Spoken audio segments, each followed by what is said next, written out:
বিসমিল্লাহির রহমানির রহিম। দেশের সম্মানিত আলেম ওলেমা মাশায়েখগণ এবং এতিমদের সম্মানে পবিত্র মাহে রমাদানের ১৭তম দিনে আয়োজিত আজকের এই ইফতার মাহফিল অনুষ্ঠানে উপস্থিত মেহমানগণ, আসসালামু আলাইকুম। ইসলামী ঐতিহ্য এবং সংস্কৃতি অনুযায়ী অতীতের প্রতিটি রমাদান প্রতিদিনই আমরা বিভিন্ন শ্রেণী পেশার মানুষের জন্য ইফতারের আয়োজন করেছি। আলেম ওলেমা মাশায়েখ এবং ইয়েতিমদের সম্মানে আমরা সাধারণত পবিত্র রমাদানের প্রথম দিনে ইফতার মাহফিলের আয়োজন করে থাকি। তবে দেশের বর্তমান বাস্তবতায় এবং একই সাথে সমগ্র বিশ্বের বাস্তবতায় এবার আমাদেরকে একটু দেরি করেই আপনাদের সঙ্গে ইফতারের আয়োজন করতে হয়েছে। বিভিন্ন পরিস্থিতির কারণে, যেমন গ্যাস, বিদ্যুৎ, জ্বালানি সহ বিভিন্ন ক্ষেত্রে ব্যয় সংকোচন এবং তুচ্ছতা সাধনার অংশ হিসাবেই এবারের রমাদানে আজ এবং গতকালের ইফতার মাহফিল সহ মোট 2টি ইফতার মাহফিলের আয়োজন করেছি আমরা। বৈশ্বিক পরিস্থিতির উন্নতি না হলে এবারের রমাদানে হয়তো আজকের এটি শেষ ইফতার মাহফিল আমাদের এই বড় আয়োজনের মাধ্যমে। আজকের এই ইফতার মাহফিলে অংশগ্রহণকারী ইয়েতিম সন্তানরাই আজকের সবচেয়ে গুরুত্বপূর্ণ মেহমান। পবিত্র কোরআন এবং হাদিসে এতিমের হক আদায়ের ব্যাপারে মুমিন মুসলমানদের প্রতি ইসলামের কঠোর নির্দেশনা রয়েছে। ইয়েতিমের প্রতি হক আদায়ের গুরুত্ব এবং ইয়েতিমদের নিয়ে আজকের ইফতার মাহফিল, আজকের এই আয়োজন। আজকের এই ইফতার মাহফিলে সঙ্গত কারণেই সকল এতিম সন্তানদেরকে আমন্ত্রণ জানানো সম্ভব হয় নাই।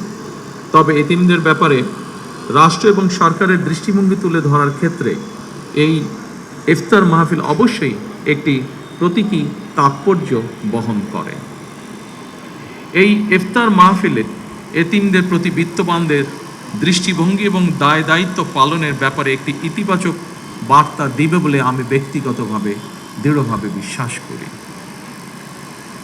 প্রতিজন বিত্তবান যদি অসহায় এতিমদের প্রতি পবিত্র কোরআন হাদিসের নির্দেশনা অনুযায়ী দায়িত্ব পালন করতে সচেষ্ট থাকেন, আমি বিশ্বাস করি তাহলে পিতৃহারা এতিম সন্তানেরা এক বুক বেদনা বুকে নিয়েও রাষ্ট্র এবং সমাজে আত্মবিশ্বাসের সঙ্গে এগিয়ে যাওয়ার প্রেরণা খুঁজে পাবে।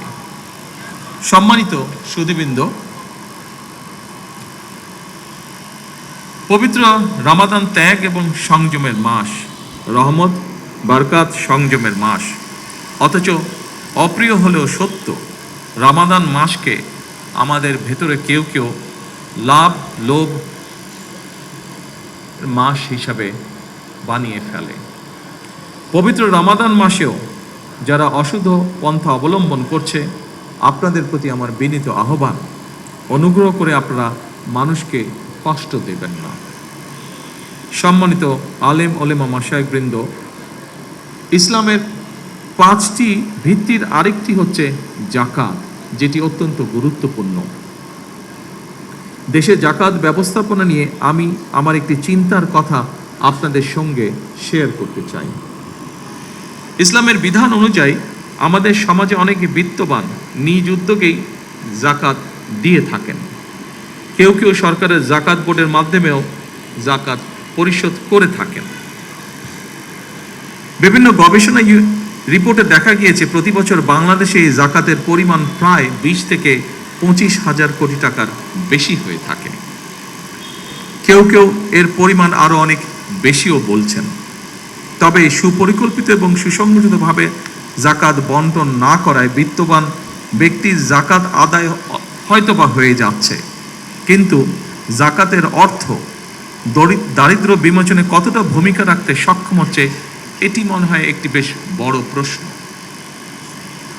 যতটুকু আমি জানি, অবশ্যই এখানে বিশিষ্ট আলেম ব্যক্তিবর্গ বসে আছেন, ওনাদের তুলনায় এই ব্যাপারে আমার জ্ঞান খুবই সীমিত। যতটুকু আমি জানি, জাকাত দাতাদেরকে ইসলামী বিধানে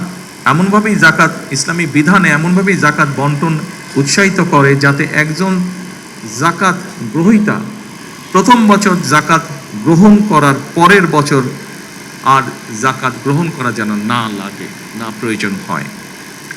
বিশেষজ্ঞগণ বলছেন পরিকল্পিতভাবে জাকাত বন্টন করা গেলে দারিদ্র্য বিমোচনে জাকাত একটি যুগান্তকারী ভূমিকা পালন করতে পারে বাংলাদেশের দারিদ্র্য বিমোচনে। এমন বাস্তবতায় সরকার জাকাত ব্যবস্থাপনাকে আরও কার্যকর এবং লক্ষ্যভিত্তিক করার চিন্তা ভাবনা করছে।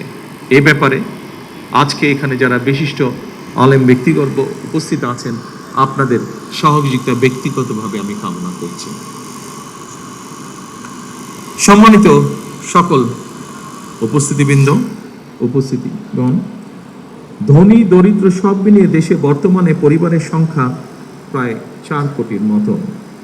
এসব পরিবারগুলোর মধ্যে যদি দরিদ্র কিংবা হতদরিদ্র পরিবারগুলোকে চিহ্নিত করে প্রতি বছর পর্যায়ক্রমে 5 লক্ষ পরিবারকে আমরা 50,000 টাকা থেকে 1 লক্ষ টাকা জাকাত দিতে পারি, আমি ব্যক্তিগতভাবে বিশ্বাস করি এসব পরিবারগুলোর মধ্যে বেশিরভাগ পরিবারগুলোকে হয়তো পরের বছর আর জাকাত নাও দিতে হতে পারে। লক্ষ্যভিত্তিক এবং সুনির্দিষ্ট পরিকল্পনার মাধ্যমে যদি জাকাত দেওয়া সম্ভব হয় তাহলে 10 থেকে 15 বছরের মধ্যে শুধুমাত্র জাকাত ব্যবস্থাপনার মাধ্যমেই দেশের বহুলাংশে দারিদ্র্য বিমোচনে সম্ভব, বা দারিদ্র্য বিমোচন যে কর্মসূচি আছে সেটিকে বাস্তবায়ন করা সম্ভব। সম্মানিত ওলেমা মাশায়েখ বৃন্দ, দারিদ্র্য বিমোচনে জাকাত ব্যবস্থাপনার বিষয়টি আপনাদের কাছে যৌক্তিক মনে হলে এই ব্যাপারে বিত্তবানদের সচেতন করার ক্ষেত্রে আপনারা আলেম ওলেমা মাশায়েখগণ সবচেয়ে বেশি এবং গুরুত্বপূর্ণ ভূমিকা রাখতে পারেন বলে আমি দৃঢ়ভাবে বিশ্বাস করি। জাকাত ব্যবস্থাপনার মাধ্যমে দারিদ্র্য বিমোচন করার লক্ষ্যে দেশের শীর্ষস্থানীয় আলেমা ওলেমা, ইসলামিক স্কলার এবং সরকারি কর্মকর্তা সহ সংশ্লিষ্টদের নিয়ে ধর্ম মন্ত্রণালয়ের মাধ্যমে অথবা তার অধীনে বিদ্যমান জাকাত বোর্ডকে নিশ্চয়ই আমরা পুনর্গঠন করতে পারি। এই জাকাতকে দারিদ্র্য বিমোচনে ব্যবহার করে ইসলামী বিশ্বে বাংলাদেশ অবশ্যই একটি মডেল হিসেবে উপস্থাপনের সুযোগ রয়েছে বলে আমি মনে করি। সম্মানিত ওলেমা মাশায়েখ এবং আমার এতিম বন্ধুরা, পবিত্র ইফতার সামনে রেখে আমি আমার এই বক্তব্যকে আর দীর্ঘায়িত করতে চাই না। দেশ এবং জনগণের কল্যাণে নেওয়া প্রতিটি কর্মসূচি যেন আমরা সুন্দরভাবে বাস্তবায়ন করতে পারি, আল্লাহর দরবারে সেই প্রার্থনা জানিয়ে এবং আল্লাহর রহমত কামনা করে আমি আমার বক্তব্য শেষ করছি। আল্লাহ হাফেজ।